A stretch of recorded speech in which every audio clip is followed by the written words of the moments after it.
Judul khotbah saya hari ini adalah benih Tuhan dan benih manusia. Dan saya rasa penting buat hubungan saudara, kasih saudara akan Tuhan, relationship saudara is really important. Amen. Nah, Anda harus tahu apa itu siklus dunia, apa itu siklus Tuhan. Let's learn together. Kalau saya bertanya sama saudara, bagaimana kita ini bisa mengalami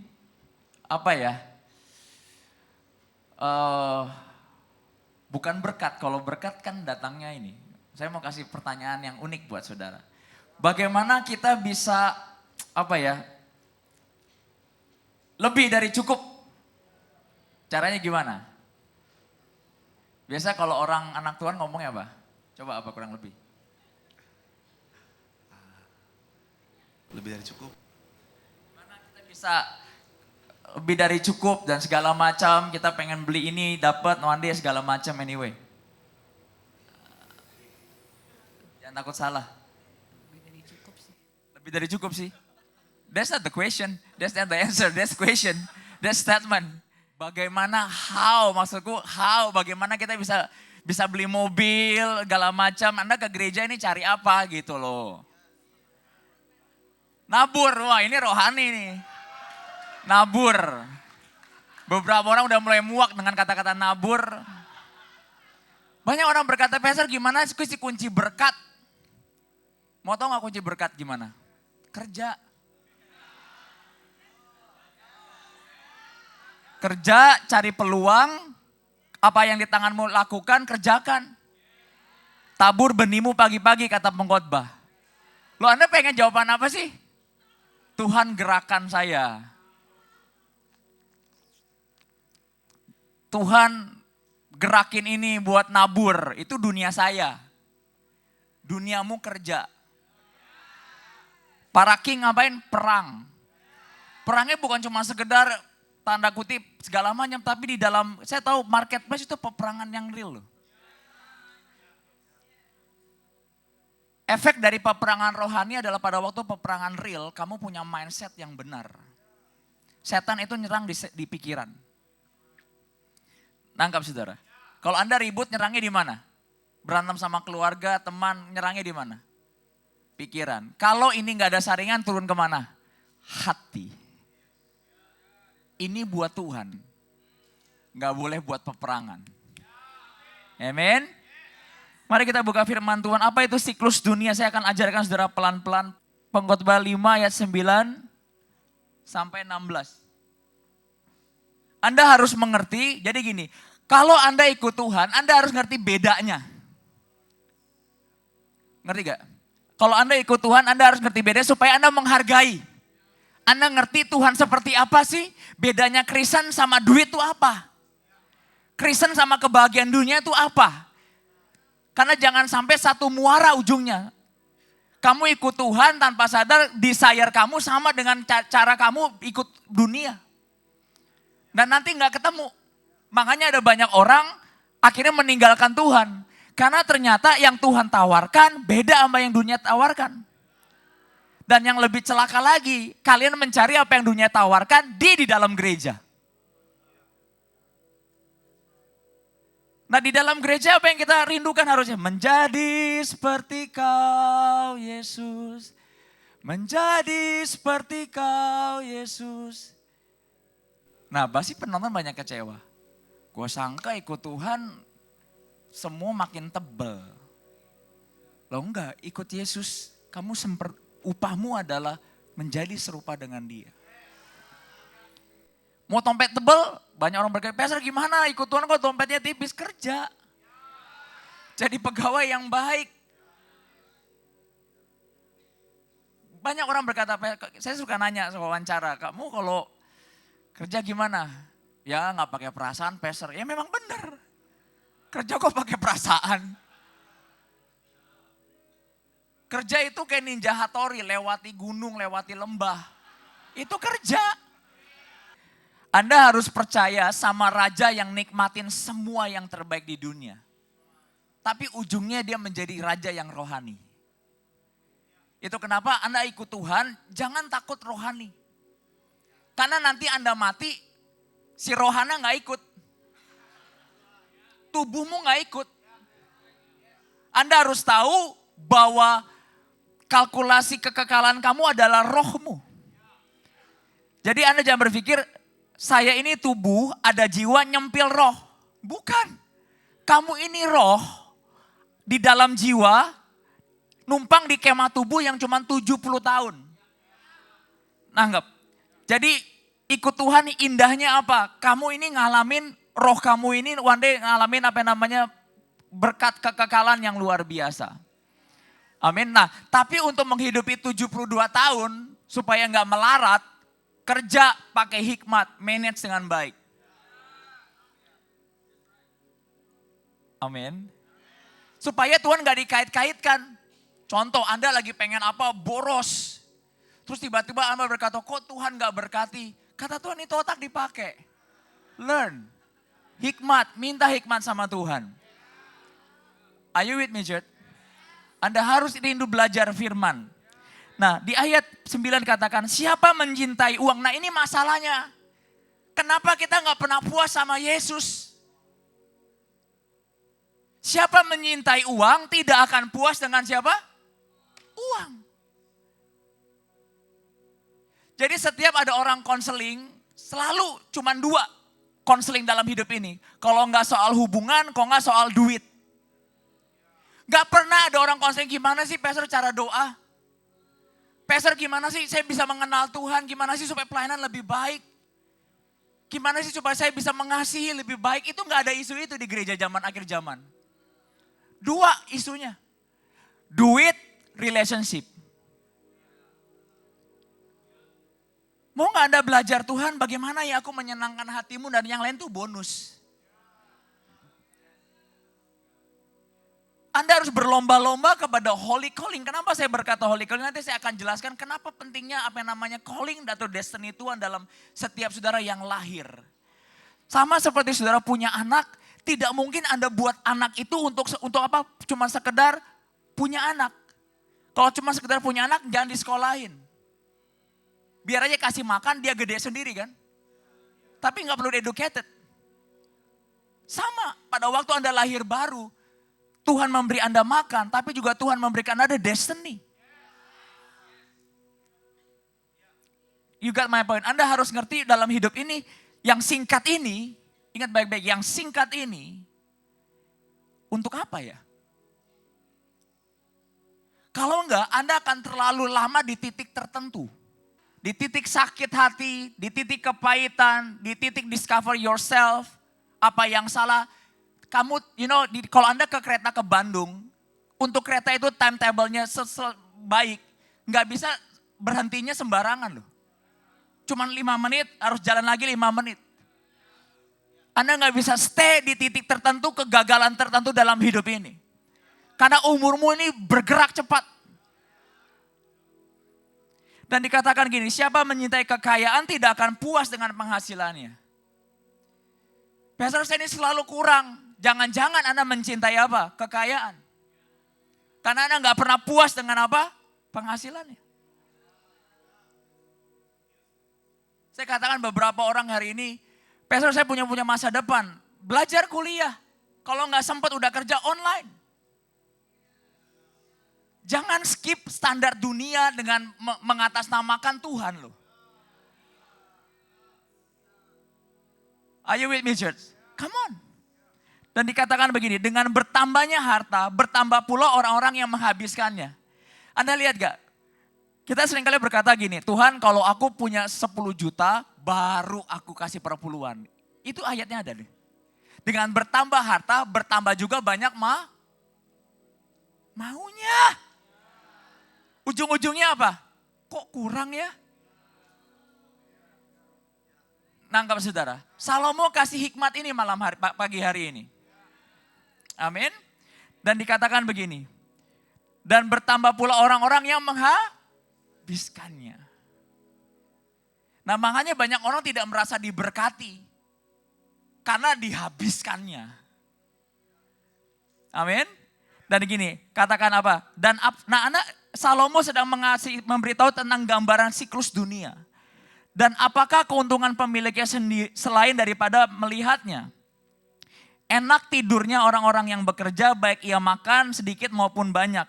Tetapi kekenyangan orang kaya sekali-kali tidak membiarkan dia tidur. Lihat gak banyak orang susah tidurnya enak. Banyak orang saudara pada waktu gajinya 2 juta tidurnya pulas sekali karena nothing tulus.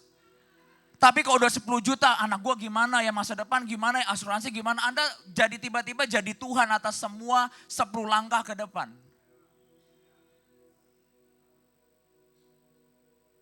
Some people will reject, I don't care.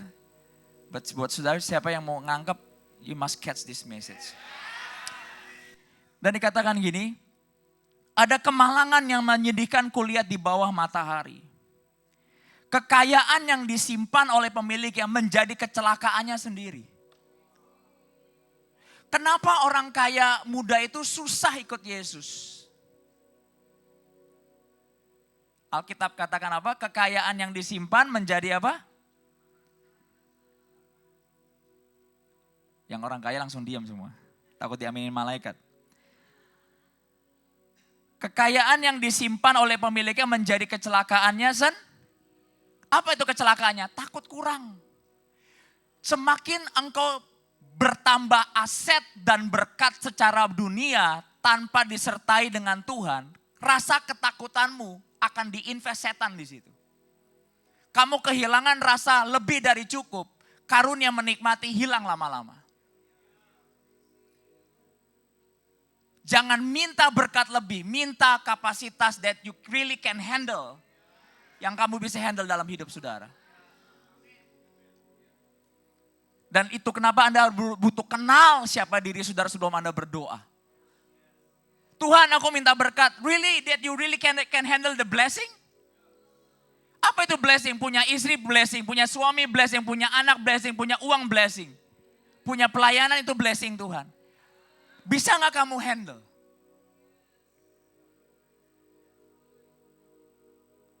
Dan Alkitab katakan, dan kekayaan itu binasa oleh kemalangan sehingga tidak ada satupun padanya untuk anaknya. Sebagaimana ia keluar dari kandungan ibunya, demikian juga ia akan pergi telanjang seperti ketika ia datang. Dan dikatakan dan tidak diperolehnya dari jeripayanya suatu pun dibawa di dalam tangannya. Saya pernah taruh di IG saya buat para penggemar IG. Pada waktu kamu mau masuk bawa semua kopermu, langsung malaikat berkata, gak bisa allow the baggage. Itu yang Ayub berkata, Anda pulang lahir naked, Anda pulang naked. Saya berdoa pagi hari ini Anda harus punya benih Tuhan. Mengasihi Tuhan dengan segenap hatimu, kejar Tuhan gila-gilaan. Cari kebenarannya. Nah tiba-tiba dapat istri yang baik, dapat suami yang baik, dapat anak yang baik. Anda berkata itu bukan goal saya, itu bonus dari kerajaan Allah. But dari awal your heart firm for Jesus. Gereja bukan dibangun buat your convenience. Gereja dibangun buat appointed saudara. Anda lahir tuh buat apa? Anda nikah buat apa? Anda pegang duit buat apa? Anda punya talenta buat apa? Jangan masuk kategori kategori orang-orang yang tidak berguna, kata Alkitab. Come on church.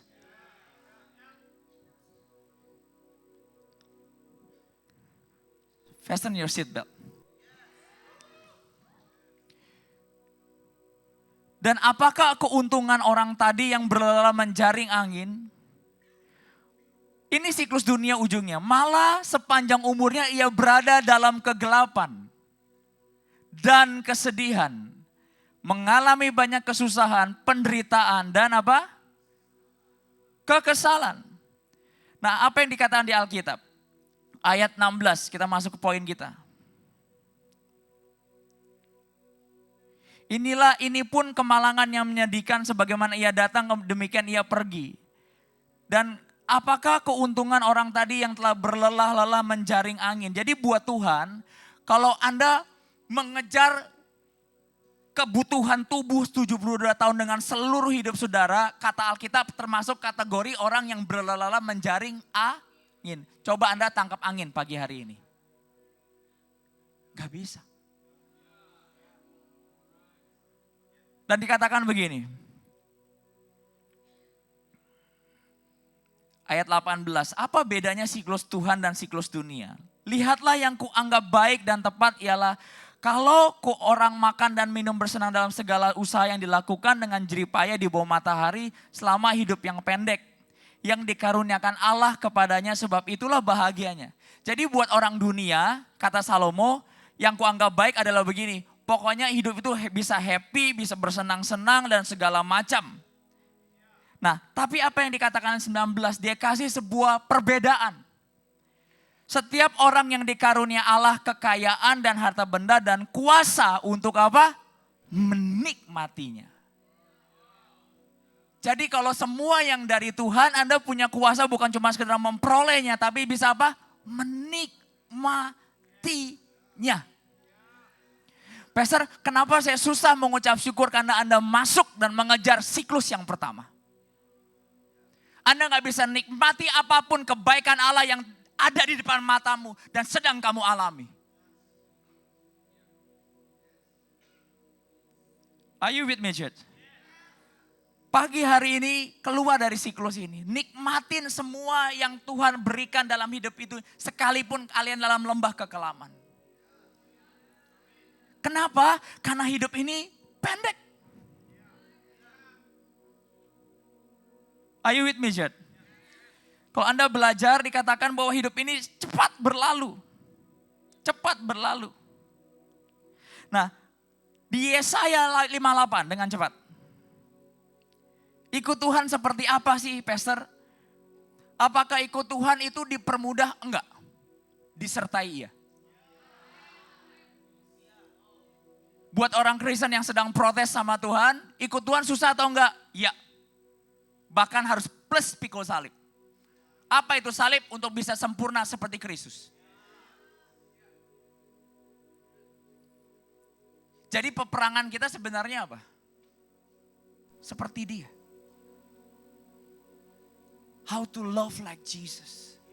How to live like Jesus. Pertarungan kita bukan menjaring angin.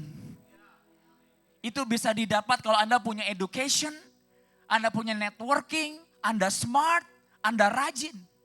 Amsal sudah katakan kalau engkau rajin, kau mendatangkan kekayaan.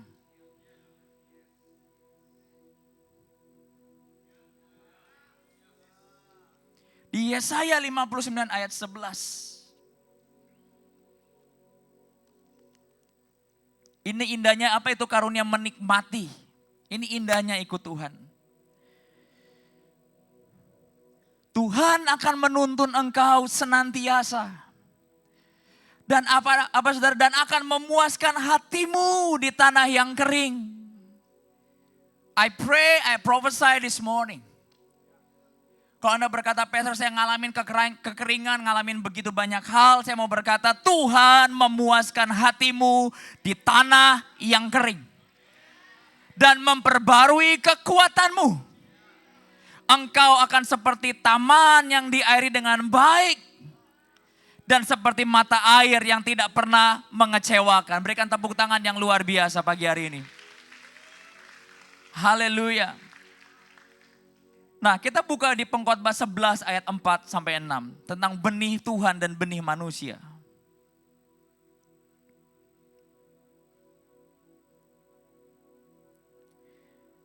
Sebab siapa senantiasa memperhatikan angin tidak akan menabur. Ingat, setiap pohon bisa berbuah karena ada peristiwa menabur benih. Benih, kalau Anda lihat benih, Anda lihat apa? Just keep in your mind. Masa depan.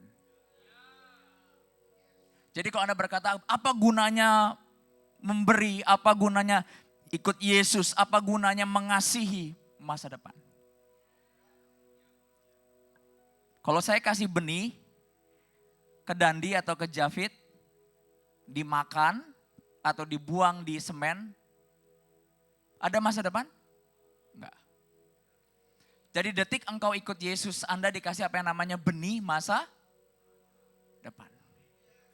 Benih yang pertama yang saya mau Anda ngerti adalah Anda harus punya benih mengasihi Tuhan lebih dari apapun. Itu Anda harus tabur dalam hidup saudara setiap hari. Lewat apa? Saat teduh saudara.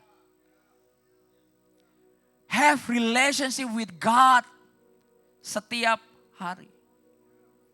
And tiba-tiba kamu akan menjadi seperti orang yang kamu gaulin setiap hari.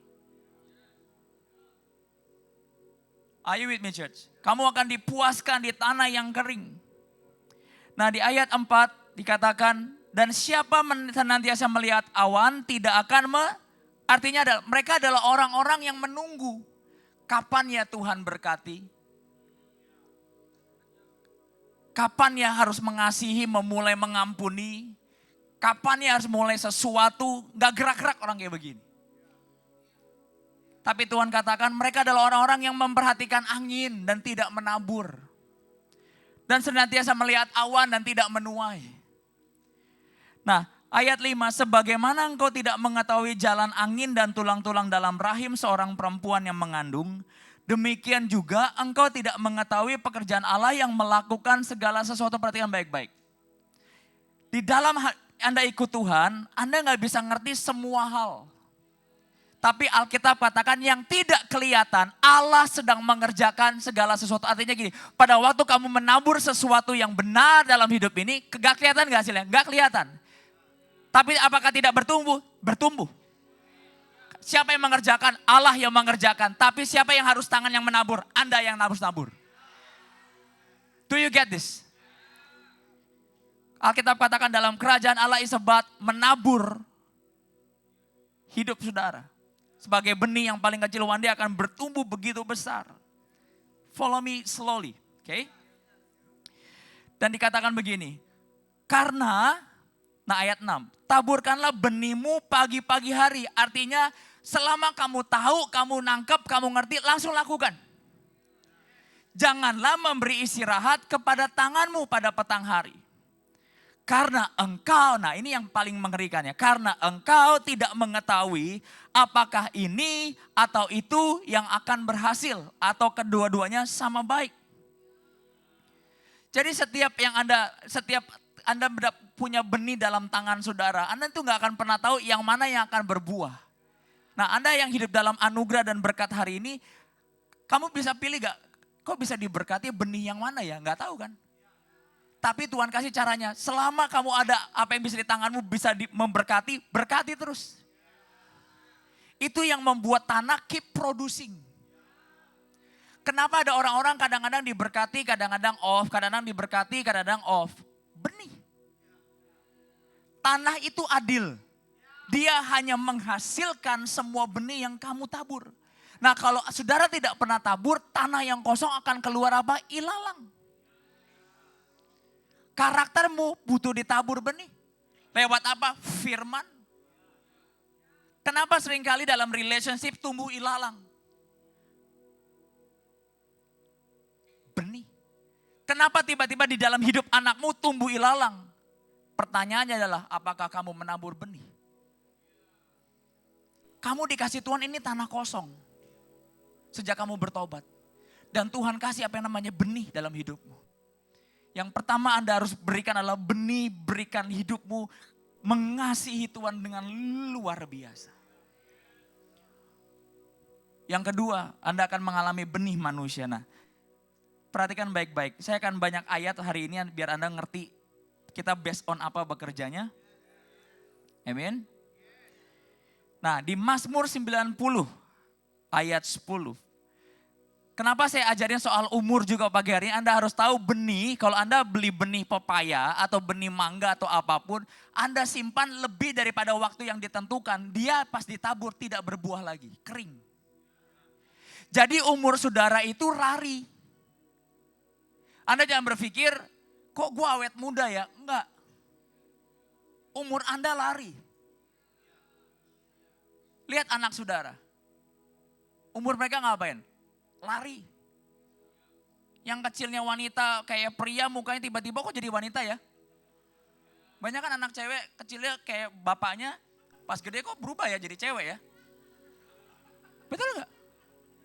Dek, umur mereka lari.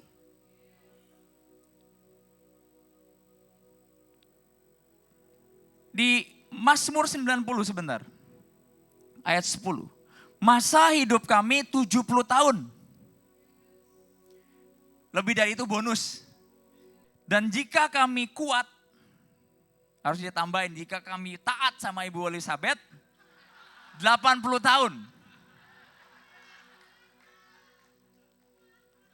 Jemaat yang gak ngerti, Ibu Elizabeth itu adalah dokter gereja ini. Ya, kalau buat dokter, buat sehat harus punya panci sehat dia bilang. Benihnya harus sehat. 80 tahun. Dan kebanggaannya adalah kesukaran penderitaan sebab berlarunya buru-buru. Makanya kalau Anda yang ulang tahun di atas 40 kan udah gak pakai angka. Cuma pakai 1 lilin. Ya. Dan kami melayang lenyap. Orang Kristen harus perhatikan ini.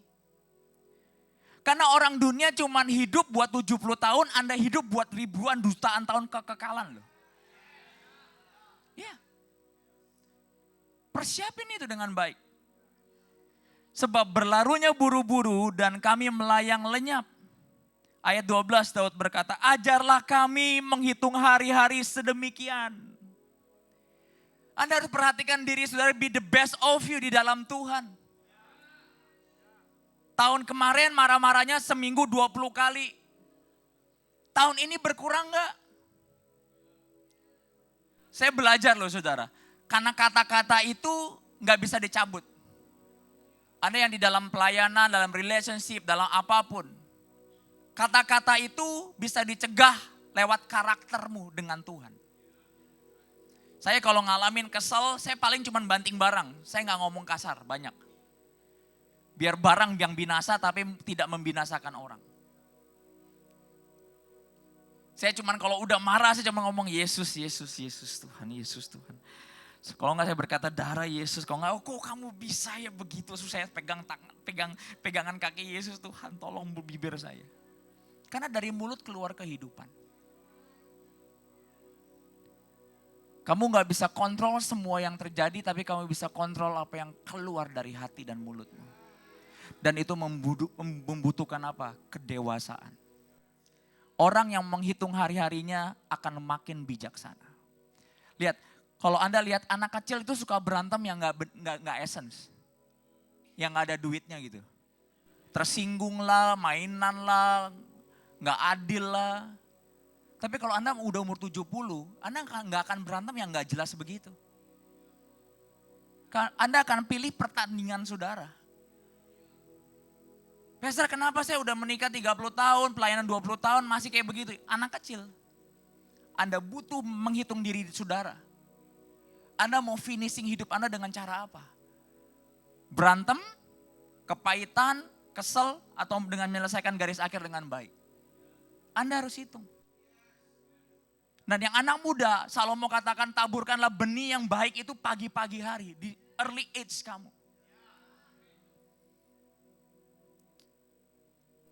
Kamu tuh bisa tulis yang kamu mau buat masa depan kamu di dalam Tuhan. Itu kenapa semua masa depanmu diperkatakan lewat mulut saudara. Karena kamu yang adalah makhluk roh sebenarnya. Kamu bisa misalnya kamu yang gak sabar, kamu yang gak punya karakter tertentu, kamu bisa tulis buat masa depanmu diperkatakan. Kasih itu sabar, kasih itu murah hati, tidak gampang tersinggung, panjang sabar. Itu ditulis. Daud berkata makanya Tuhan ajar aku punya hati yang bijaksana dengan menghitung hari-hari ke depan. Jangan berhenti di stasiun tertentu terlalu lama karena keretamu harus sampai ke titik tertentu dengan cepat. Come on anak Tuhan. Ada banyak tugas menanti di gereja kita.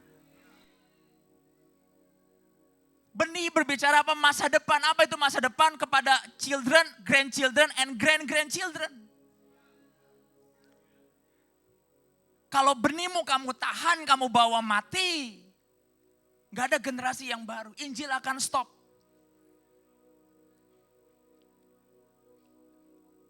Come on church. So intinya apa Pastor? Kamu hidup memang bukan buat dirimu untuk sebuah penugasan. Kenapa seringkali kita ini letih? Karena sebenarnya jiwa kita kerdil. Kita sedang menjaring angin. Kenapa Salomo katakan make it happen dengan benih. Don't waiting. Karena itu akan terjadi future kita, hidup kita, gereja kita, keluarga kita dengan benih yang ditabur. Apapun yang kamu mau tabur di hadapan Tuhan. Yang pertama, benih kasihmu akan Tuhan tabur buat generasi, buat semuanya. Ikut Tuhan wholeheartedly. Are you with me church? Jatuh cinta sama Yesus lebih lagi setiap tahun. Saudara, makin Anda tua, Anda akan tahu di dalam rohmu yang paling dalam sekalipun orang dunia. Hidup itu ada ujungnya. Come on church. Kenapa kita harus bangun rumah Tuhan? Bukan buat saya. Daging saya pengen bangun buat diri saya sendiri. Tapi saya tahu kalau benih itu one day ketemu Tuhan masih dipegang. Tuhan akan berkata kamu hamba yang tidak berguna. Misalnya kamu gede tanpa education. Kamu besar tanpa berfungsi. Anda anak muda mau buat keluargamu bertobat, berfungsi di rumah. Bantu apa yang Anda bisa bantu dengan tanganmu, itu nabur benih kepada manusia. Itu kenapa benih kepada Tuhan dan benih kepada manusia harus jalan sama-sama. Tapi kalau kamu menabur benih kepada manusia tanpa hubungan yang solid dengan firman dan Tuhan, gak kuat kamu. Saya ajarkan kepada saudara pagi hari ini, jangan hitung sengsaramu dengan Tuhan, itu bagian Tuhan. Tugas kita selama hidup adalah hitung kebaikan Tuhan. Mazmur katakan, sengsaraku engkau yang menghitung Tuhan. Kenapa ada banyak orang Kristen kepahitan? Hatinya tawar dan dingin. Semua perbuatannya dia hitung sendiri. Gue udah buat ini, gue udah buat ini, gue udah lakukan ini. Mana? Itu bukan bagianmu. Semua korban dan air matamu Tuhanmu yang ngitung. Bapakmu yang ngitung. Tapi Anda dan saya bagiannya adalah menghitung kebaikan Tuhan. And then saya ini lagi coba membuat hidup Anda lebih mudah loh. Jadi saya tidak sedang point finger atau marahin saudara loh. Saya pengen buat hidup Anda lebih mudah di yang 70 tahun ini loh. Itu tugas gembala kan. Make your life maximize gitu. Kita buka firman Tuhan lagi, haleluya. Hingga kami beroleh hati yang bijaksana. Apa itu hati yang bijaksana? Bereaksi sesuai firman. Kan Anda ngerti apa sih hati bijaksana itu kan plural, bereaksi dengan hikmat sesuai firman. Itu artinya bijaksana. Artinya kamu gak bisa kontrol reaksi orang dan apa yang terjadi. Tapi kamu bisa kasih makan mesin hidup saudara untuk bereaksi, untuk tidak memperparah keadaan.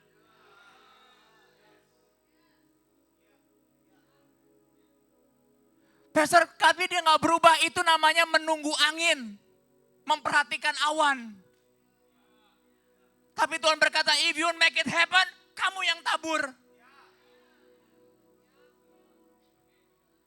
Jemaat di sini tidak akan pernah berhenti, akan saya ajarkan tentang menabur, menuai, menabur, menuai. Karena itu yang ngubah masa depan. Pastor, saya gak mau gitu-gituan. Well, akan ilalang, akan tumbuh dalam hidup saudara. Anda sedang berlomba dengan wheat atau ilalang itu. Nah, kalau Anda punya anak, Anda gak teach mereka, Anda akan lihat tiba-tiba mereka menjadi orang yang berbeda dan berkata, dari mana omongan itu, dari mana cara pikir itu. Karena gak ada orang nabur benih. Do you get that? Itu kenapa Yesus pada waktu dia naik ke surga dia berkata, teach them dan ajari mereka. Church, overcomer, kalian harus, saudara butuh mengasihi pengajaran. Salomo berkata, kalungkanlah hikmat di lehermu dan ditulis di dalam loh hatimu.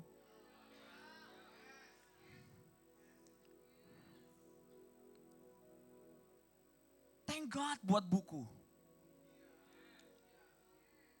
Setiap orang yang mau konseling, ngobrol sama saya selalu berkata gini, saya ini bodoh, ada creator kita yang namanya Yesus Kristus yang mengeluarkan buku yang namanya Bible. Read the book first.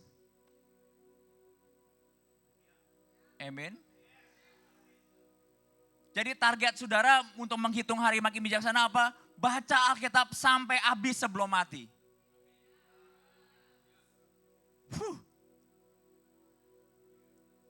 Kalau enggak khotbah saya akan omong kosong.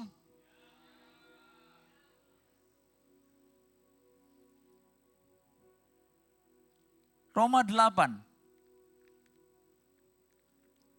Gereja ini istrimu akan senang, anakmu akan senang, papamu akan senang, mamamu akan senang, suamimu akan senang. Kalau tiap tahun mereka melihat dirimu tuh makin bijaksana. Agree or not sih? Bijaksana adalah bagaimana Anda bereaksi sesuai firman. Yang gak datang dalam satu malam, Anda harus tiap hari tabur benih kasihmu akan Tuhan dan firman itu. Pastor, kenapa saya gak berubah-berubah? Simple, kamu gak mengasihi Tuhan dan firman. Kamu cuma mengasihi Sabtu Minggu dan berharap itu ngubah hidupmu dan masa depan kamu. Padahal benih itu di tangan saudara.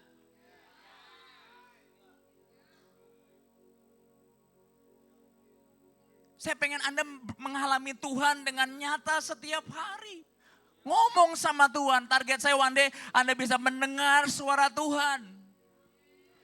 Kalau jemaat dan domba-domba mengenal suara gembalanya, aman saya. Karena siapa tahu Anda yang punya dapat suara Tuhan buat saya. You never know. I love it.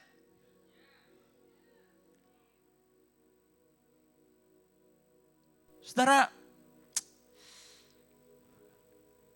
di dalam 72 tahun atau 80 tahun dalam hidup kita buka Roma 11 ayat 29. Apa hebatnya dan anugerahnya dalam siklus Tuhan, bukan siklus dunia. Saya mau ajarkan buat saudara.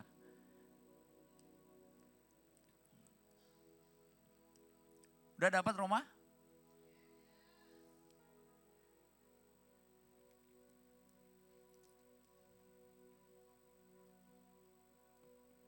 Banyak orang berkata, aduh saya pengen punya gembala yang udah tua rugi. Cari gembala yang muda yang masih bisa ngajarin kamu sampai minimal kamu mati duluan baru saya. Karena akan celaka kalau saya mati duluan baru Anda loh. Who will teach you? Logiknya gak main nih.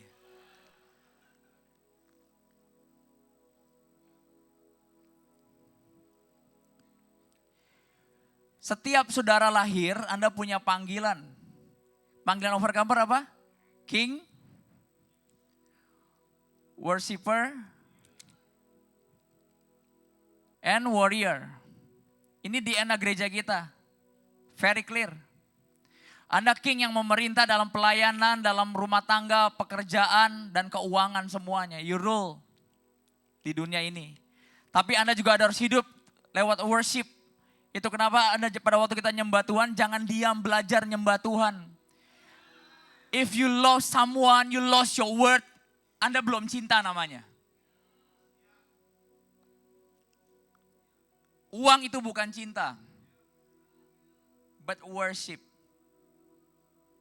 Are you with me? Tapi Anda juga adalah warrior. Tuhan kasih DNA warrior buat apa? Tuhan tahu selama Anda hidup di muka bumi, Anda bertempur selama hidup ini. Wahyu katakan orang yang beristirahat dalam Tuhan itu dikenan oleh Tuhan. Jadi buat Tuhan, nanti Anda mati itu namanya istirahat. Berarti sebelum istirahat ngapain? Jam 8 sampai jam 5 sore. Warrior. Jadi buat Tuhan 70 tahun, 80 tahun itu berperang, bekerja buat dia. Nanti apa istirahatnya? Kalau Anda berkata, kok Tuhan gak adil? Oh adil dong. Kerja cuma 80 tahun, berkatnya ribuan tahun, adil gak? Adil dong. Jadi kalau Anda lagi capek sama Tuhan, capek sama suamimu, tenang aja cuma 80 tahun.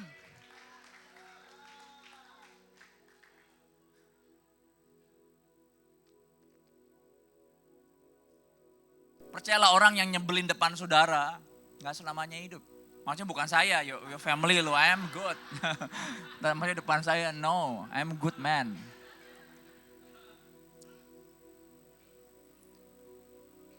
Saya setiap kesal sama orang, saya cuma ngomong gini, aduh apa sih gunanya cuma 80 tahun doang hidup, sisanya kekekalan. Anda punya pikiran kekekalan loh ikut Yesus, amin, yang di atas. Senyum, senyum, senyum, senyum. Artinya banyak pengharapan saudara. Beberapa orang berkata, yes Tuhan untung gak kekal lihat dia. Ya emang betul gak kekal. Artinya beri benih kasihmu. Banyak orang Kristen, ada banyak anak Tuhan. Kenapa saya nggak mau ngomong nyalin banyak dunia? Karena orang Kristen harus yang paling dibentuk oleh Tuhan, anak Tuhan. Banyak anak Tuhan menabur benih manusianya pas di peti mati. Pas hidup ngomong juga enggak. Telat. Anda harus nabur benih manusia, kasihmu kepada manusia saat dia hidup. Sesulit apapun. Pastor saya nggak kuat kamu punya benih Tuhan. Kamu harus hidup di dua hal. Di dalam setiap panggilan seberat apapun sebagai orang king, bekerja marketplace, worshiper, ngalamin penyembahan di masa-masa padang gurun. Dan jadi punya mental warrior yang 7 kali jatuh, 8 kali bangkit. Kamu harus juga punya senjata yang namanya kasih karunia. Ini buat saya senjata yang orang dunia nggak punya ini. Grace from God. Saudara kalau Anda kerja di dunia, Anda hanya dipakai selama Anda produktif, betul apa tidak? Tapi di dalam Tuhan Alkitab katakan sampai hari tuanya kamu digendong kata Alkitab. Bos mana yang udah berkati saudara mau gendong saudara sampai masa tuamu saat kamu gak produktif. Itu kenapa Mazmur mendescribe about faithfulness of God, berkata kasih setiamu kekal selama-lamanya. Nah kalau Anda mengasihi Tuhan, panggilan ini, gak cuman ini, Tuhan kasih karunia-Nya, Tuhan bela saudara. Tahukah saudara, Tuhan ada banyak, pada waktu kita gak sempurna, karena kasih karunia-Nya dia tutup mata sebelah buat saya dan saudara. Saya baca di Alkitab ada satu ayat, pada waktu Yakub menipu Laban, dia keluar dari Haran. Tetap Tuhan bela. Laban tidak boleh mengutuki Yakub. Walaupun karakternya belum sempurna, tapi karena dia masuk dalam company-nya panggilan Tuhan, diberikan apa yang namanya kasih karunia ini. Itu kenapa jangan takut. Come on church. Anda mau hidup dalam kasih karunia?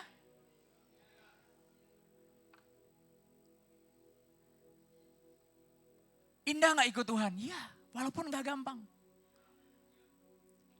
Tabur benih Tuhan lewat sini. Untuk menggembalakan di Overcomer, saya ngalamin 3 hal ini. Tanpa ini gak jalan saya. Gak gampang. Semua orang berlomba-lomba punya jemaat yang kaya, sangat amat kaya raya atau pindah dari gereja lain. Saya ditaruh Tuhan jemaat yang dari nol. Belum kenal Yesus. Dan buat saya, kenapa saya bisa mampu? Kasih karunia. Pastor, kenapa saya dari dalam pernikahan tertentu ingat baik-baik. Bukan cuman calling, tapi ada kasih karunia.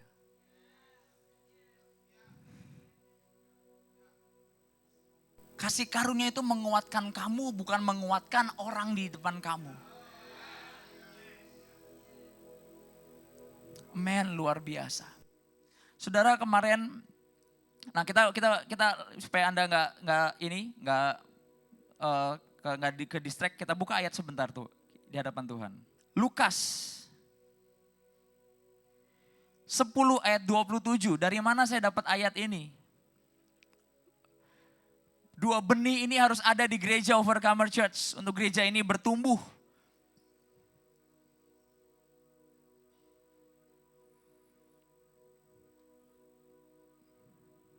So, promise, setiap tahun jadi orang yang makin bijak sana. Kalau kata orang ingat umur, itu bahasa indahnya.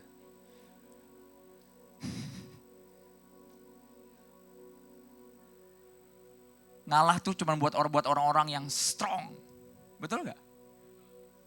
Why? Because you can handle yourself.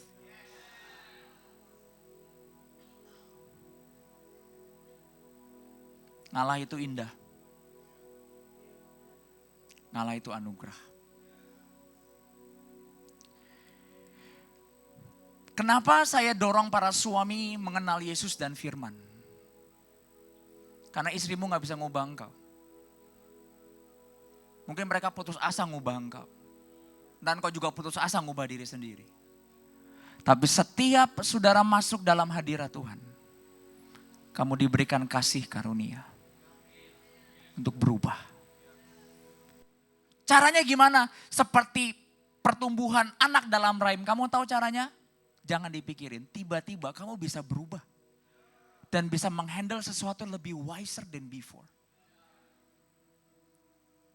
Anakmu berubah, pertumbuhan tingginya, mukanya. Ada yang tahu kapan waktunya? Jam berapa?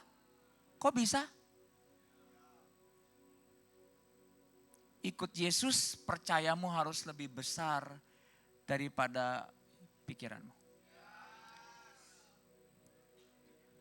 Ada amin.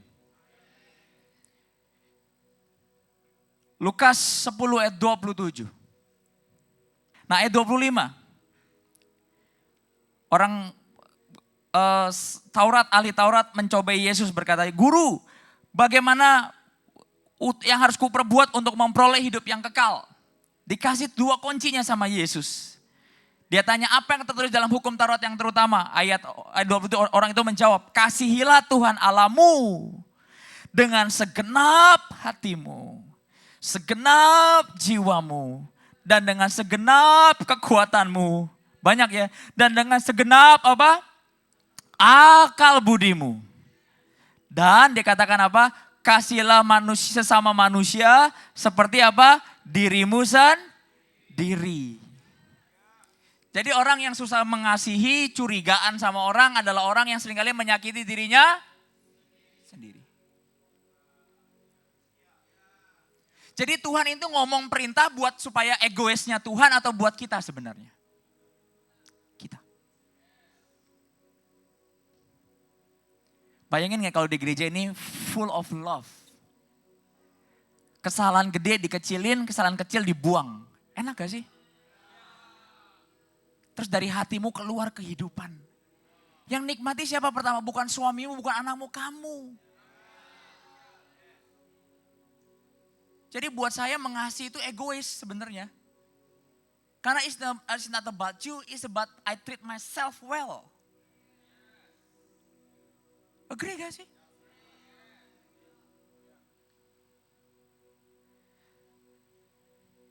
So ada dua benih. Nah kita akan ngomong benih manusia. Ini yang paling gak gampang. Makanya tidak ditaruh Tuhan apa? Kasihlah manusia dengan segenap hatimu, akal budimu, pikiranmu, jiwamu, dan rohmu, dan dompetmu. Dia taruh hukum yang utama, pertama Tuhan dulu. Baru dari situ, you able to love other. Anda harus belajar gini, untuk di dalam banyak orang trauma mengasihi manusia, betul gak? Dari mana saya tahu? Dari muka saudara pagi hari ini. Biasa orang Kristen itu kalau coba sekali gagal trauma. Traumanya dibawa sampai ke liang kubur. Anda kehilangan berkatnya. Ikut Tuhan itu kalau gagal 7 kali coba lagi. Supaya kamu ngalamin berkatnya. Saya yakin harta terpendam, emas yang terbaik tidak keluar dengan satu cangkulan. Saya percaya itu. Agree or not? Benih manusia. Nah, Anda harus punya, di dalam bait suci ada tiga section. Pelataran,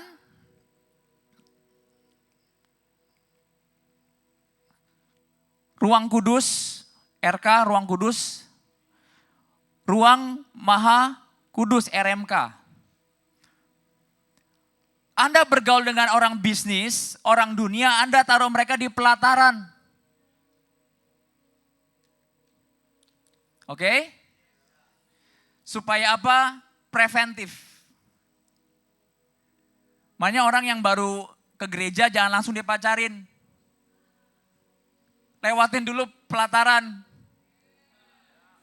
Suatu saat ada satu anak Tuhan jatuh cinta sama seseorang. Baru kenal 1 bulan, saya berkata, hati-hati. Pembantu aja butuh 2 tahun untuk diuji. Apalagi orang yang hidup sampai mati sama engkau. You need test more. Ini kok banyak yang bersorak-sorai, Anda ngalamin ya? Punya banyak mantan terindah, saudara.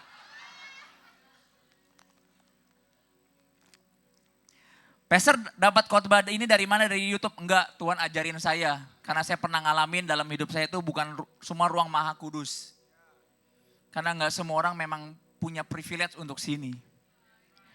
Nah, ini Anda boleh berteman, networking, berbisnis, kulit permukaan luar. Nah, ada teman-teman dalam gereja rumah Tuhan, masukkan di sini. Pastor, anak Tuhan juga banyak yang kurang baik. Ya, memang kurang baik proses kesembuhan dibanding yang ini. Pasti lebih baik yang ini. Agree ya? Kalau saudara cari pembantu di yayasan sama di luar yayasan bedanya apa? Di yayasan lebih mahal, tapi kalau ada apa-apa dijamin. Ya, setuju ya? Ya, pertemanan, perjodohan juga sama. Amin. Semua diam semuanya. Oke. Nah, Anda kalau mau bangun hidup saudara, Anda harus tabur benih manusia di sini. Pastor, kenapa saya sama orang dunia lebih nyambung? Simple, kamu bergaul sama mereka, makan sama mereka, nabur buat mereka.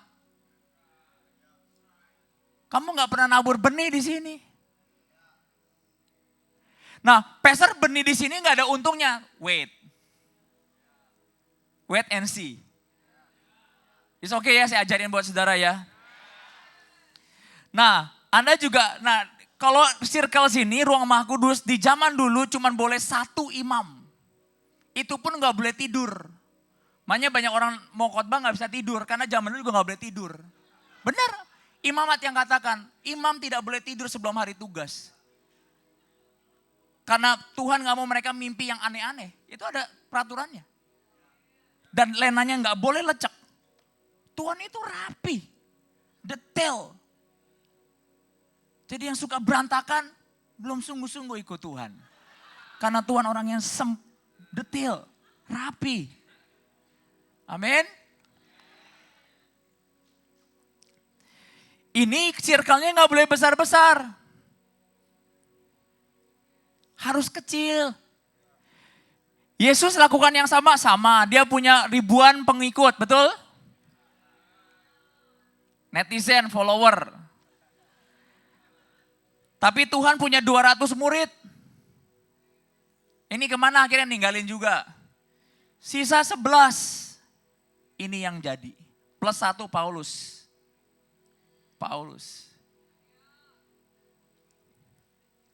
Kalau Anda belajar menabur benih manusia ini, Anda akan jadi, mereka benih apa? Masa depan.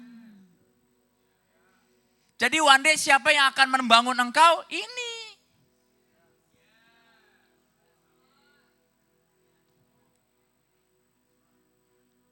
Nangkap saudara. Nah, saudara saya belajar gini. Tuhan suruh kita mengasihi manusia. Dan saya lihat luar biasa. Saya pada waktu bahwa satu kebaikan bisa terpaku dalam hidup seseorang. Itu kenapa saya mau berkata gini, nabur kebaikan, nabur kasih Tuhan kepada banyak orang. Kita nggak pernah tahu yang mana yang jadi. Nangkap saudara. Pastor, tapi saya nabur gak balik-balik. Mungkin dari 10 taburan 2 yang ingat. Yesus juga sama kok. Dari 10 kusta yang balik berapa? 1. Apa yang membuat kamu lebih baik dari Yesus Tuhan? Gak ada. Do you get this? Anda kalau dengar khotbah saya, logik Anda harus jalan, hati Anda harus jalan, semua harus like troubleshooting gitu. Biar Anda pinter untuk counter attack setan di depan. Jadi kalau one day ada yang buat masalah, harus taruh kotakin di sini. Yang di sini nggak boleh 1000 orang, gawat. Harus makin intim, mungkin 10 orang, kayak Yesus 11 orang. Nah yang di sini mungkin boleh 30-50 orang. Amin. Anda ngerti jadinya. Caranya ini bisa dibuat gimana? Tabur benih manusia. Nah benih-benih yang di sini mungkin menghasilkan relasi, keuangan, semuanya. But it doesn't mean itu sampai masa depan kematian kamu. Ini mungkin tidak menghasilkan uang, tapi sampai kamu mati. Karena buat saya ada hal yang lebih tinggi daripada uang, namanya kesetiaan.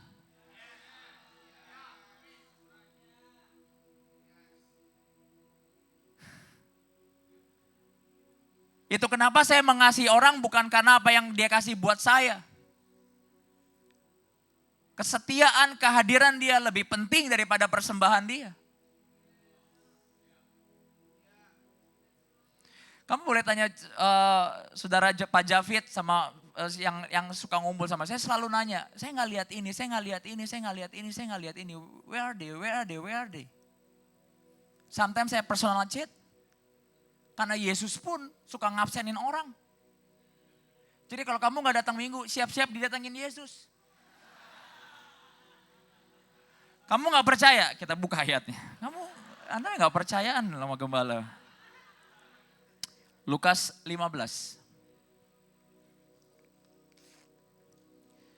Saudara, ada orang-orang tertentu yang cuman asik di mimbar tapi gak enak di bawah. Saya orangnya. Kalau Anda ketemu saya di mimbar, saya seperti orang yang fun, tapi kalau aslinya saya orang yang diem.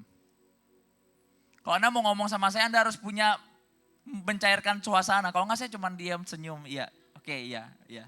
Kalau Anda SMS saya lagi luka hati, pasti Anda murtad cepat. Saya cuma jawab, iya, oke, God bless you, take care, dan segala macam. Tapi ada gembala yang bagus di mimbar, like saya tapi kurang baik di daratan.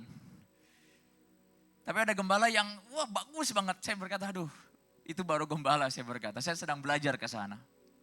Even that not me. Setiap orang punya kekayaan. Nah gembala saya yang ini, kita akan buka sebentar di Lukas 15 ayat 4.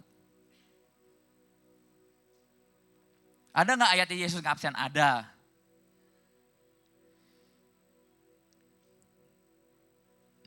Siapakah di antara kamu yang mempunyai 100 ekor domba, dan jikalau ia kehilangan seekor di antaranya, tidak meninggalkan yang 99 ekor di padang gurun, dan mencari yang sesat itu sampai menemukannya. Dan kalau ia menemukannya, ia meletakkannya di atas bahunya dengan gembira. Jadi Yesus tukang absen gak? Dihitung gak cepek kurang 1? Hitung. Tapi ini yang membuat saya, kenapa Anda mengasihi Tuhan, melayani Tuhan dengan hati gembira itu penting. Saya selalu ngomong kepada orang-orang dalam hidup saya, if you're not happy, don't do that. I need your presence than your body more. Orang kalau nggak kayak kewajiban, ketahuan kan kalau ke gereja, dipaksa bangun pagi, dipaksa istri, dipaksa suami, alasannya banyak lah. Don't do that. Love is not about that. Love is about presence. And you know, Yesus kalau Anda nggak datang ke gereja, dia absenin loh. Dia cari kamu di rumah.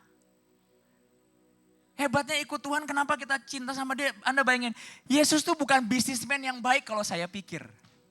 Betul gak sih? Agree gak? Banyak orang.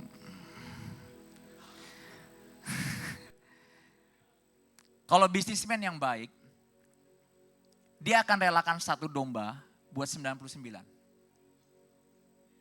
Tapi karena kasihnya personal, dia tinggalkan 99, dia tetap cari satu orang yang terhilang. There's a many thousand reason kenapa Anda mengasihi Tuhan harusnya. Karena dia mengasihi Anda personal. Dan dia berkata apa? Setelah ditemukan, digendong. Yang bikin susah yang 99 atau yang satu? Satu dong. Repot. Itu kasih. Makanya pada waktu kamu enter that gates, kamu susah describe kasih Tuhan. Karena kasihnya personal. Dia gak pernah berkata gini, gitu aja gak bisa. Gak pernah dia. Dia tahu setiap orang punya limit. Punya struggle. Dan dia gendong kita sampai masa tuanya. Itu kenapa saat Anda menyembah Tuhan, ikut Tuhan, Anda harus ngerti siapa dia. Saudara, saya kemarin, kalau saya sampai ke seorang kematian sampai 2 hari, itu pasti orang benar-benar bekas di hati saya. Ngerti ya saudara ya? Sampai 2 hari gitu. Seorang Berry gitu, kekawinan aja males. Apalagi ke kematian, saya gak suka aroma kematian soalnya. Karena di kematian saya selalu berkata kepada diri saya, I wish I can do more gitu loh. Iya gak sih? Betul gak sih saudara? Makanya jangan tabur benih manusia saat orangnya udah mati. Itu prinsip yang sesat. Betul gak sih saudara?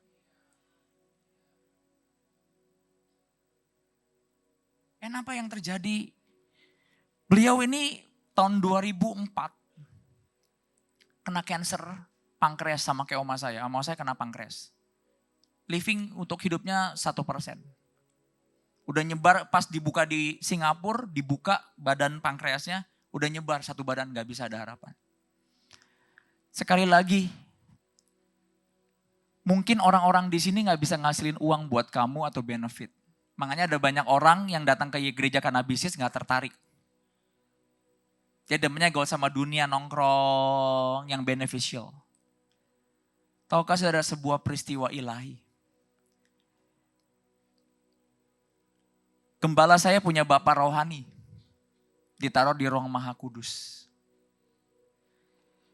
Pada waktu dia sekarat. Tahukah saudara, bapak rohani itu lebih muda daripada dia. Jadi bapak rohani is not about umur. It's about gift karunia bapak itu. Makanya beberapa orang yang tua masih mau di gereja di sini. Anda melihat sesuatu. Dan apa yang terjadi? Istrinya ngomong, Pak, doakan suami saya minta diperpanjang umurnya 15 tahun. Dan akhirnya gembala ini berdoa, Tuhan aku berdoa belas kasihanmu perpanjang umurnya 15 tahun. Kalau Anda berpikir Tuhan gak hidup, pikir 1000 kali. Kalau Anda berpikir Tuhan tidak menggendong saya dan saudara, walaupun kadang-kadang kita nggak berasa secara manusia. Karena fakta keadaan menenggelamkan kita, saya tahu. Itu gunanya ikut Tuhan tuh butuh iman. Iman itu percaya walaupun gak lihat. Dan saya lewatin itu bertahun-tahun sampai hari ini. Percaya walaupun gak lihat. Anda cuma lihat khotbahnya lucu, khotbahnya keras. Bukan itu yang membuat orang hebat. Tapi lihat bagaimana mereka jalan sama Tuhan dan masih taat sampai hari tuanya. Yang emas karbitan itu banyak di gereja, saudara. Tahu emas karbitan kayaknya mengasihi Tuhan, tapi pudar seiring waktu dan umur. Kamu coba cari emas yang Pangeran Jakarta yang dulu zaman dulu dicelup, ditaruh bertahun-tahun di laci, lama-lama dia pudar.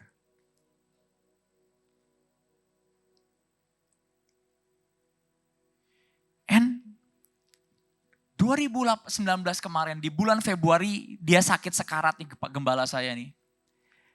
Di bulan Februari, tepat 15 tahun lewat 2 hari, dia meninggal. Gila gak? Hey, do you think is kebetulan? Tuhan genapi 15 tahun kemudian, digenapi, diperpanjang umurnya. Lewat 2 hari. Dan di ulang tahun pernikahan ke-50. Pestanya udah disiapin oleh satu gereja. Tapi keburu meninggal. Tapi tepat di hari ulang tahunnya. Meninggal pagi hari. Jam 2 pagi. Dan di hari pernikahannya. 50 tahun. Tapi gembala sidangnya, bapak rohaninya. Berdoa diminta perpanjangan 15 tahun umur. Diperpanjang. Kalau kamu lihat anak Tuhan orang gereja, jangan lihat dari sisi uang. Karena mereka adalah orang yang mengasihi engkau, bukan karena uang. Suatu saat banyak anak overcomer berkata, Pastor saya ini dibohongin orang. Saya berkata, gak apa-apa. Selama kamu jangan yang bohongin orang. Karena menderita karena Yesus, itu kehormatan. Tidak semua orang dipilih. Kadang-kadang kalau orang berkata, Pastor saya ini udah nabur, dia dapat apa? Saya sedih loh. Karena saya tahu itu level orang itu. Kamu berpikir saya nabur dapat apa? Saya gak dapat apa-apa loh. Umur saya lebih dari uang loh saudara. Orang kerja di perusahaan paling tua tuh umur 28 tahun tau gak saudara? And I spend the whole my life to serving God.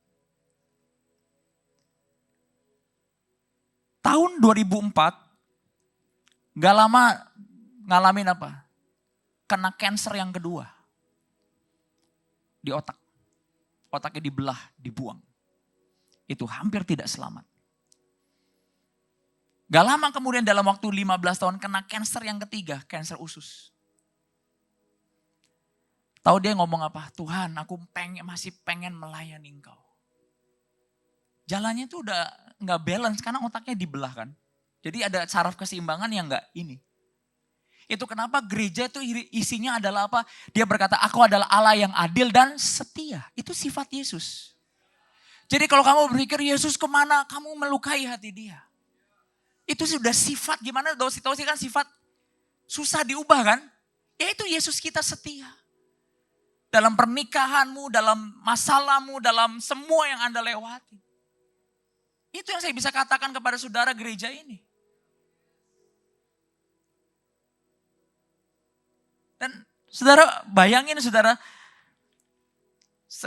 saya masih ingat sekali kesetiaan itu melampaui apapun.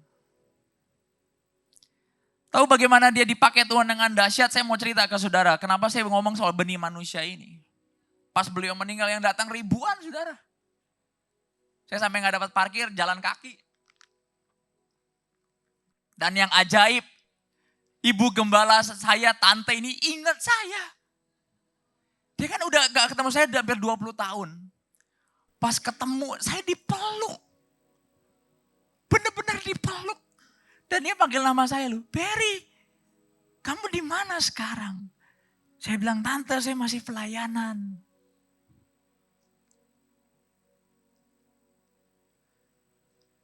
Saya berkata, gila ya. Siklus dunia bisa membuat kita kehilangan benih-benih manusia yang terbaik.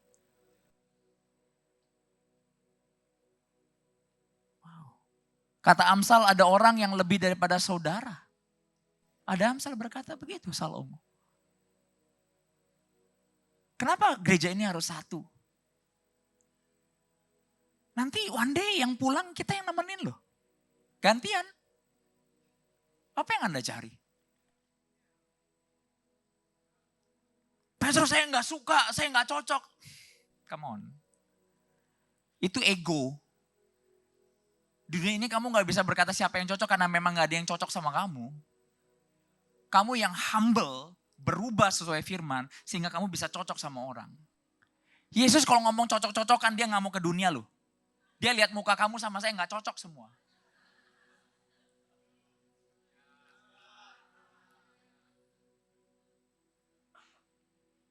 Tapi dia tabur benih manusianya. Kalau engkau mengasihi Tuhan, kamu gak bisa nabur benih manusia. Kamu belum sampai ke sana. Saudara, 3 kali cancer. Dia bilang kemonya sampai dia trauma, sampai dia gak bisa makan. Kalau khotbah saudara, saya diceritain sama anaknya. Harusnya perjamuan kudus dia persembahan, udah lupa.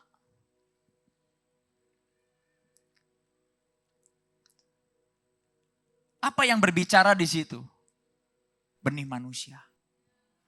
Karena benih manusia tidak berbicara secara beneficial uang, tapi berbicara masa depan. Kalau kamu lihat benih, lihatnya apa? Masa depan. Saya ada hari ini karena apa? Karena ada benih manusia 20 tahun yang lalu, gembala saya. Bener gak? Yang jujur kalau saya berkata, kalau dia khotbah juga saya nggak ngerti. Jadi kita anak-anak itu zaman dulu suka nakal. Kalau gembala saya yang khotbah, kita langsung senggol-senggolan. Siapin hati ya, siapin.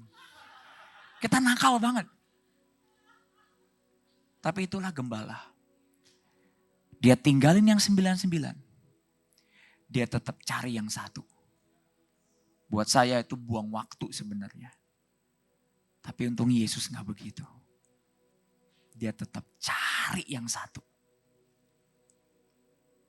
Kalau nakal lagi dipatahin paling. Tapi gak dibinasakan.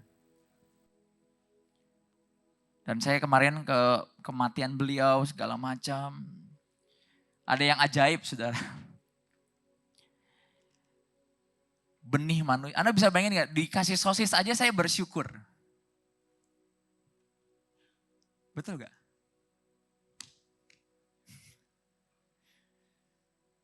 Bagaimana mungkin dengan Tuhanmu? Apakah Tuhan lupa? Tidak pernah. Saya manusia yang pelupa aja bisa ingat. Apalagi raja segala raja. Kemarin saya datang telat. Saya sengaja telat duduk belakang. Telat ketemu asisten pribadi gembalanya. Udah telat lagi orang khotbah waktu Pak Yandi Hutasoit yang khotbah. Saya nyasar ke green room saudara. Benar saudara, saya dibawa, saya belakang. Terus dipanggil, Pastor ke depan. Aduh saya berkata not this time. Ini kematian. I don't need that chair. Disuruh sama Pak Petrus. Aduh udah diseret. Tuh gak saudara, duduk di samping ibu gembala saya. Itu kan tempat apa? Tempat keluarga inti, di depan semua lagi pada nangis. Saya I don't know how to react. Saya langsung diam dan berkata, saya cuma berkata, God's help me, God's help me, God's help me Lord, not this time man. Terus saya dipeluk di depan semua orang. Orang berpikirnya orang penting siapa, gak pernah nongol 20 tahun tiba-tiba duduk depan. Dan semua teman saya ngeliatin aja berkata. Mungkin teman-teman saya ngomong gitu, gak sosis, gak bangku, lu ambil semua. You know, I have no idea. I can see from their eyes, you know. Saya berkata, aduh Tuhan. Terus saya dipeluk dan segala macam. Saya lihat, saya bilang, aduh Tuhan. Benih manusia ini powerful. Saya mungkin khotbahnya gak jelas. Atau deh kalau nyanyi juga cuma bisa 2 lagu seumur hidup. Tapi panggilan dan kasih karunia itu nyatu. Kamu mungkin bukan pebisnis hebat, suami yang hebat, tapi kalau kamu di dalam panggilan Tuhan, sebagai king, worshiper, and warrior. Kasih karunia-Nya nyatu. Ini yang powerful. Ini yang saya lihat, ini kekayaan gereja ini. Benar. Setiap orang yang ke gereja ini pasti nggak ngomong soal khotbahnya, packagingnya, komunitasnya nggak ngomong. Mereka cuma ngomong satu, aku ketemu Tuhan. Loh, kamu ke gereja mau cari apa emang? Tuhan kan? Tuhan udah sodorin, mau ketemu siapa lagi? Kalau kamu ketemu dia, berkat, pasangan, future.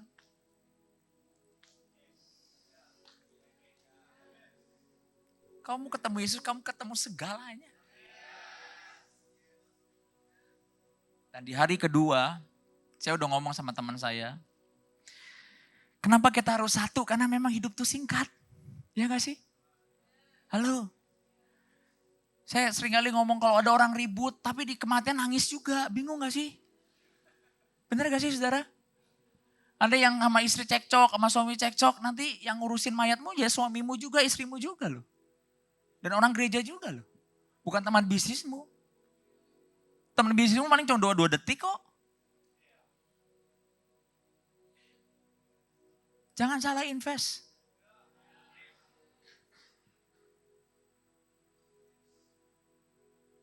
And di hari kedua ada paniko gitu. Hari kedua saya udah bilang sama teman-teman saya, tolong dong kasih gue bangku di belakang, kita duduk sama-sama. Tuhan nggak tahu mau bercanda atau gimana ya saudara ya. Mereka nggak baca message saya. Pas saya datang, saya ketemu satu gembala, Pak Samuel Gunawan. Pak, Ber, mau ke atas Pak? Ya silakan Pak, silakan duluan. Ternyata ada PA-nya, bilang, Pastor saya udah di settingin Bu, Pastor harus duduk di depan. Saya berkata enggak, saya duduk belakang. Dibawa ke depan, toh sudah duduk di samping Pak Samuel. Terus saya berkata, udah lama gak ketemu ya Pak. Saya berkata, waduh Yesus. Hari ini kita mau fellowship saudara, cuman gak enak. Terus dia bilang, gereja gimana? Oh lumayan Pak, baik, kita lagi pindah tempat baru. Lalu dia ngomong, kamu jangan sering-sering pindah tempat, nanti jemaatnya gimana? Di Tanjung Duren tuh peperangannya besar. Lo jahat ya Pak? Bukan, gereja. Saya tuh mikirnya kan polos saudara. Yang peperangan kan roh jahat masa sama gereja. Maksudnya juga karena kita akan pindah dekat gerejanya beliau juga kan saudara. Saya dengan polos, setan Pak? Bukan katanya. Saya pikir tuh penguasa di udaranya. Tapi pada waktu dia berkata, jangan sering pindah dong. Bisa kasarnya gitu, encourage supaya dapat bisa beli gitu. Atau apa, saya berkata, ya sewanya mahal Pak yang lama. Kita pengen cari tempat parkir yang lebih baik. Lalu pulang itu perkataan kena di saya sih. Saya gak sakit hati, cuman saya tahu maksudnya baik. Aduh Tuhan, pengen sih gak pindah lagi. Tapi saya berkata, Tuhan Engkau dengar ya, jangan sering pindah. Itu gue anggap nubuatan gitu, jangan sering pindah Tuhan. Aduh saya bilang, Tuhan jangan sering pindah. Hambamu udah ngomong nih, jangan sering pindah. Pindah capek, saya berkata. Tapi saya gak pernah milih. Ini yang bisa gereja lakukan. Pas pulang saudara, sedih saya saudara. Saya lihat kalau gereja itu satu powerful loh. Powerful sekali. Dan yang ajaib saudara, pada waktu beliau ini mau meninggal, sampai anak ini capek. Mamanya selalu ngomong, ibu gembalanya, mau lewat nih, mau lewat. Anaknya berkata, enggak lah, gak lewat-lewat, 15 tahun gak lewat-lewat. Bener lewat, tahun ke-15 tepat lewat 2 hari. Doa itu powerfulnya gila saya berkata. Kenapa kamu seringkali gak ngalamin hasil doa? Kamu gak percaya yang kamu doakan soalnya.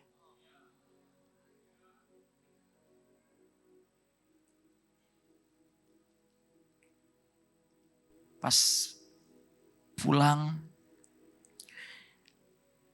itu gembala saya cerita, anaknya cerita. Dia bilang sebelum papanya pulang meninggal, dia tuh baru baikan dengan adiknya setelah puluhan tahun.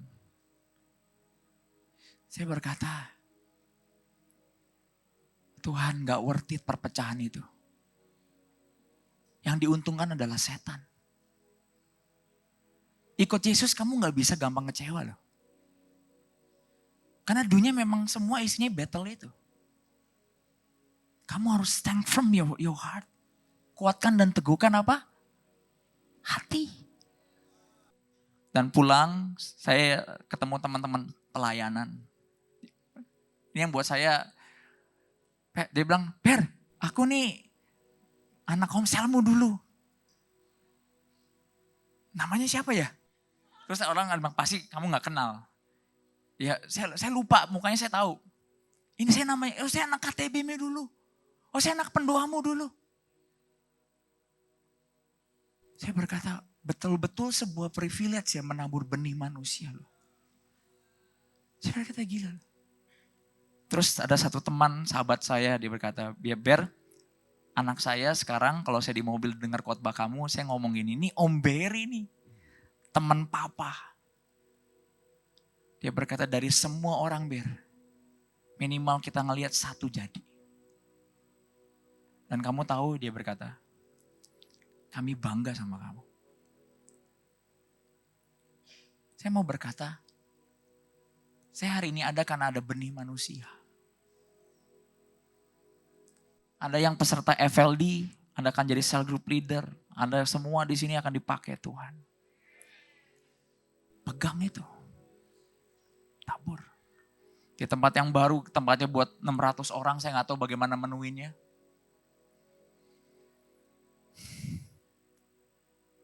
Dan mereka minta foto sama saya sampai 10 kali. Dengan senyum yang sama, saya berkata senyum saya sama. So lu cetak aja deh, saya gak ngerti. Dan kita foto dan saya berkata, wow.